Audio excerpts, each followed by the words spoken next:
Hi అండి, అందరికీ నమస్తే ఫ్రెండ్స్. ఈరోజు ఒక చిన్న టిప్ అయితే మీతో షేర్ చేసుకుంటున్నాను. మనం చిన్న చిన్న కుండీల్లోని మందార మొక్కలు పెంచుతూ ఉంటాం కదా, వాటికి ఎక్కువగా పూత రావాలంటే ఇలా చేయండి. మనకి కొమ్మలైతే పొడవుగా ఎదిగిపోతూ ఉంటాయి కదా, వాటిని అయితే దగ్గరగా కట్ చేసేసేయండి. ఇలా కట్ చేసిన తర్వాత ఇవి మనకి చిగురొచ్చి గుబురుగా పెరుగుతాయి. అంతేకాకుండా ఆకుకు ఒక మొగ్గలాగా పూత అయితే బాగా వస్తుంది. నేను ఇక్కడ కనిపిస్తున్న చెట్టుకు కూడా అలాగే చేశానన్నమాట. ఇది ఫస్ట్ అయితే బాగానే కాసిది, తర్వాత ఎండిపోయిందనమాట. ఎండిపోతే ఏం చేస్తానంటే కొమ్మలన్నీ కూడా కట్ చేశాను. కట్ చేసిన తర్వాత ఇది ఫుల్గా చిగురు రావడం మొదలుపెట్టి మొగ్గ అయితే ఫుల్గా వచ్చిందండి. కాకపోతే మొగ్గ అయితే రాలిపోతూ ఉండేది. అప్పుడు నేను ఏం చేశానంటే కొంచెం గెత్తము, అలాగే మనం బియ్యం కడుగుతాం కదా, ఆ వాటర్ అయితే వేస్తూ వచ్చాను.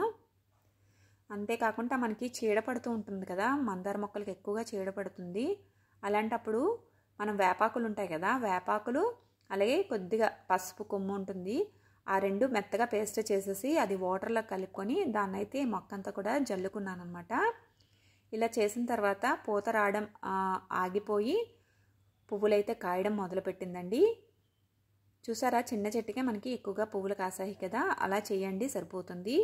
అలాగే కామెంట్ బాక్స్లో అడుగుతున్నారు, అక్క మీకు అన్ని మామిడి పళ్ళు ఎలా వచ్చాయి అని. ఇవన్నీ కూడా మా చెట్లేమేనండి, అంటే మాకు మామిడి తోట ఉందన్నమాట.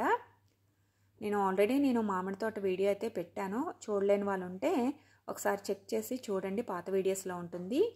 అలాగే ఇక్కడ కనిపిస్తున్న పువ్వులు అయితే మా పొలం దగ్గర ఉన్న వాళ్ళైతే నాకు పంపించారనమాట. మల్లె పువ్వులు చక్కగా మాల కట్టి పంపించారు పెట్టుకుంటానని. కానీ నేను పెట్టుకునే కన్నా దేవుడికి పెడితే నాకు చాలా ఇష్టం. ఇంకా నేను అమ్మవారికి అయితే ఇలా అలంకరించుకున్నాను.